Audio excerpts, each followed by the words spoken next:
This article focuses on prehistorical migration and historical migration taking place before the emergence of the modern period. See human migration for contemporary migration. Early human migrations began with the movement of Homo erectus out of Africa across Eurasia about 1 million years ago. Homo sapiens appears to have colonized all of Africa about 150 millennia ago, moved out of Africa some 80 kya, and spread across Eurasia, and before 40 kya. Migration to the Americas took place about 20 to 15 kya, and by 1000 CE, most Pacific islands were colonized. Later population movements notably include the Neolithic Revolution and the Bronze Age Indo-European Expansion. Still later the early medieval Great Migrations, and the related Turkish expansion. Much better understood are the Age of Exploration and European colonialism, which led to an accelerated pace of migration over vast distances as new means of transportation emerged.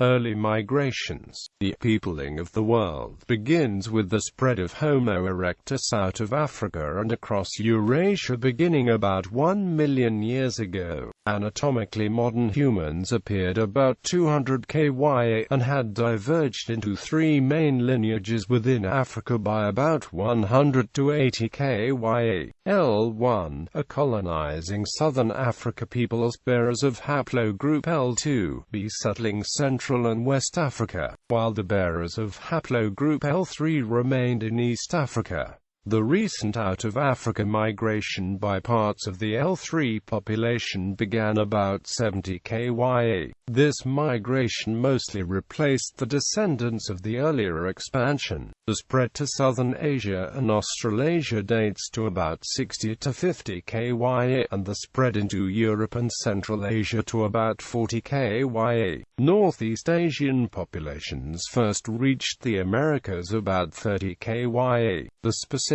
of Paleo-Indians migration to and throughout the Americas, including the exact dates and routes travel, are subject to ongoing research and discussion. Paleo-Indians are assumed to have migrated out of Beringia during 40 and 16.5 kya, but individual scholars' estimates vary widely within this range. The islands of the Pacific were populated during c. 1600 BC and AD 1000.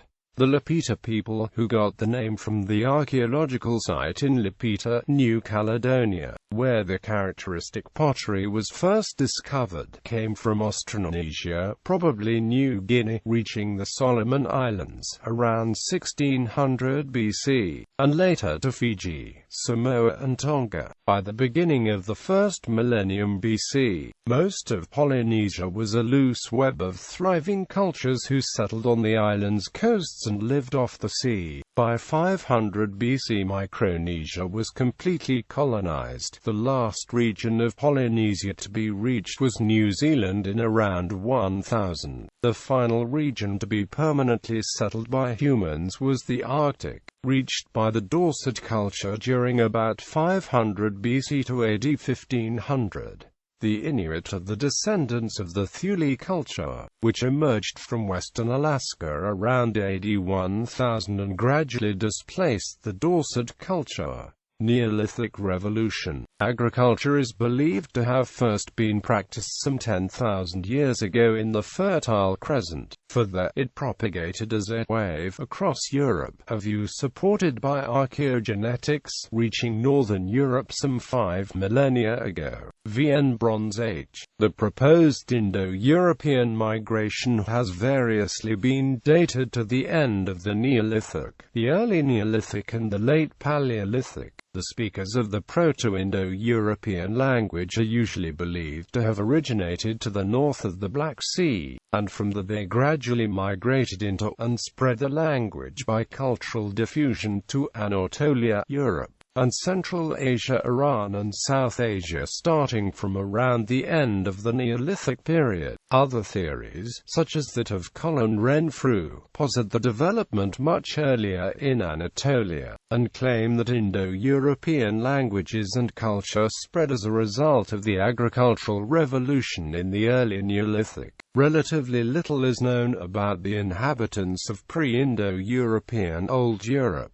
They are believed to have been garden plot horticulturalists. The Basque language remains from that era, as do the indigenous languages of the Caucasus. The Sami are genetically distinct among the peoples of Europe, but the Sami languages, as part of the Uralic languages, spread into Europe about the same time as the Indo-European languages. However, since that period, speakers of other Uralic languages such as the Finns and the Estonians have had more contact with other Europeans, thus today sharing more genes with them than the Sami. The earliest migrations we can reconstruct from historical sources are those of the second millennium BC. The Proto-Indo-Iranians began their expansion from c. 2000 BC, the Rig Veda documenting the presence of early Indo-Aryans in the Punjab from the late second millennium BC, and Iranian tribes being attested in Assyrian sources as in the Iranian plateau from the 9th century BC. In the late Bronze Age, the Aegean and Anatolia were overrun by moving populations, summarized as the Sea Peoples,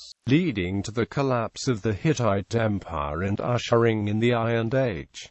Bantu Expansion. The Bantu Expansion is the major prehistoric migratory pattern that shaped the ethno-linguistic composition of sub-Saharan Africa. The Bantu, a branch of the Niger-Congo phylum, originated in West Africa around the Benue Cross Rivers area in southeastern Nigeria. Beginning in the second millennium BC, they spread to Central Africa, and later, during the first millennium BC onward towards southeastern, spreading pastoralism and agriculture. During the first millennium AD, they populated southern African. In the process, the Bantu languages displaced the Khoisan languages indigenous to Central and Southern Africa. Iron Age. The Dorian invasion of Greece led to the Greek Dark Ages. The Eurasians were displaced by Armenians, and the Sumerians and the Mishki migrated from the Caucasus into Anatolia. A Thraco-Sumerian connection links these movements to the Proto-Celtic world of Central Europe, leading to the introduction of iron to Europe and the Celtic expansion to Western Europe and the British Isles around 500 BC. Migration period. Western historians refer to the period of migrations that separated antiquity from the Middle Ages in Europe as the Great Migrations or as the Migrations period. This period is further divided into two phases. The first phase, from 300 to 500, saw the movement of Germanic, Sarmatian and Hunnic tribes and ended with the settlement of these peoples in the areas of the former Western Roman Empire. The second phase, between 500 and 900, saw Slavic, Turkic and other tribes on the move, resettling in Eastern Europe and gradually making it predominantly Slavic. Moreover, more Germanic tribes migrated within Europe during this period, including the Lombards and the Angles, Saxons and Jutes. See also: Avars, Bulgars, Huns, Arabs, Vikings, Varangians. The last phase of the migration saw the coming of the Hungarians to the Pannonian Plain. German historians of the 19th century referred to these Germanic migrations as the Völkerwanderung, the migrations of the peoples. The European migration period is connected with the simultaneous Turkic expansion, which at first displaced other peoples towards the west, and by high medieval times, the Seljuk Turks themselves reached the Mediterranean. Medieval and early modern Europe. The medieval period, although often presented as a time of limited human mobility and slow social change in the history of Europe, in fact saw widespread movement of peoples. The Vikings from Scandinavia raided all over Europe from the 8th century and settled in many places, including Normandy, the north of England, Scotland and Ireland. The Normans later conquered the Saxon Kingdom of England. Most of Ireland, southern Italy and Sicily. Iberia was invaded by Muslim Arabs, Berbers and Moors in the 8th century, founding new kingdoms such as Al-Andalus and bringing with them a wave of settlers from North Africa. In the other direction, European Christian armies conquered Palestine for a time during the Crusades 11th to 13th centuries, founding 3 Christian kingdoms and settling them with Christian knights and the families. This permanent migration was relatively small, however, and was one of the reasons why the Crusaders eventually lost the hold on the Holy Lands. Massive migrations of Germans took place into East Central and Eastern Europe, reaching its peak in the 12th to 14th centuries. These Ostsiedlungs settlements in part followed territorial gains of the Holy Roman Empire, but areas beyond were settled too. At the end of the Middle Ages, the Romani arrived in Europe from the Middle East, originating from the Indus River. Internal European migration stepped up in the early modern period. In this period, major migration within Europe included the recruiting by monarchs of landless laborers to settle depopulated or uncultivated regions and a series of forced migration caused by religious persecution. Notable examples of this phenomenon include the expulsion of the Jews from Spain in 1492, mass migration of Protestants from the Spanish Netherlands to the Dutch Republic after the 1580s, the expulsion of the Moriscos from Spain in 1609, and the expulsion of the Huguenots from France in the 1680s. Since the 14th century, the Serbs started leaving the areas of the medieval kingdom and empire that was overrun by the Ottoman Turks and migrated to the north, to the lands of today's Vojvodina, which was ruled by the Kingdom of Hungary at the time. The Habsburg monarchs of Austria encouraged them to settle on the frontier with the Turks and provide military service by granting them free land and religious toleration. The 2 greatest migrations took place in 1690 and 1737.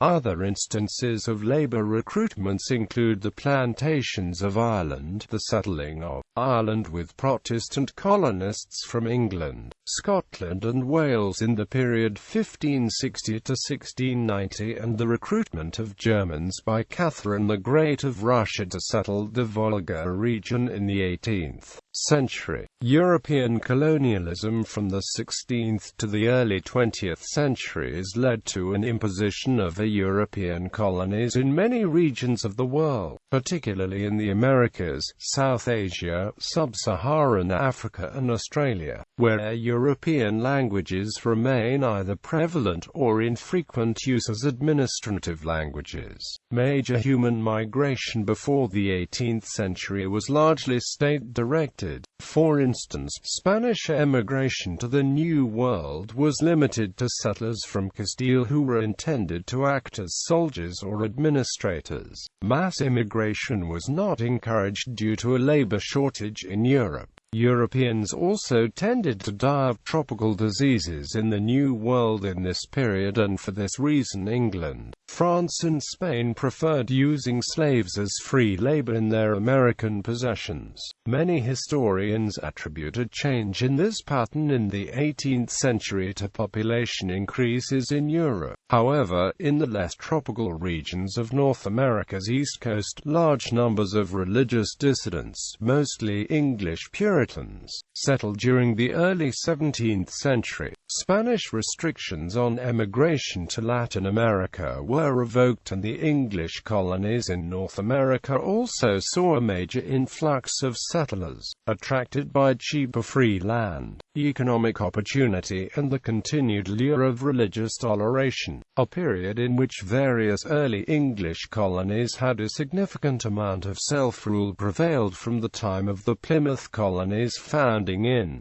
1620 through 1676, as the mother country was racked by revolution and general instability. However, King William III decisively intervened in colonial affairs after 1688, and the English colonies gradually came more directly under royal governance, with a marked effect on the type of emigration. During the early 18th century, significant numbers of non-English seekers of greater religious and political freedom were allowed to settle within the British colonies, including Protestant Palatine Germans displaced by French conquest, French Huguenots disenfranchised by an end of religious tolerance, Scotch-Irish Presbyterians, Quakers who were often Welsh, as well as Presbyterian and Catholic Scottish Highlanders seeking a new start after a series of unsuccessful revolts. The English colonists who came during this period were increasingly moved by economic necessity. Some colonies, including Georgia, were settled heavily by petty criminals and indentured servants who hoped to pay off the debts. By 1800, European emigration had transformed the demographic character of the American continent. This was also due in part to the devastating effect of European diseases and warfare on Native American populations. The European settlers' influence elsewhere was less pronounced as in South Asia and Africa. European settlement in this period was limited to a thin layer of administrators, traders and soldiers. Landnahme. Landnahme is a German term, literally translating to land taking, used for legendary or mythological and historiographical accounts alike concerning how a given people came to inhabit its present territory. Notable landnahme events include the Indo-European migrations, the Indo-Aryan migration and expansion within India are alluded to in the Rig Veda, the conquest of Canaan in the Hebrew Bible, accounting for the arrival of the Israelites in the Promised Land, the invasion traditions in the Irish mythological cycle, accounting for how the Gaels came to Ireland, the arrival of the Franks in the territories subsequently known as Francia, the Anglo-Saxon invasion of Britain, the arrival of the Slavs in the course of the Slavic migrations, the settlement of Iceland, the Seljuk invasion of Anatolia, the Hungarian conquest of Pannonia,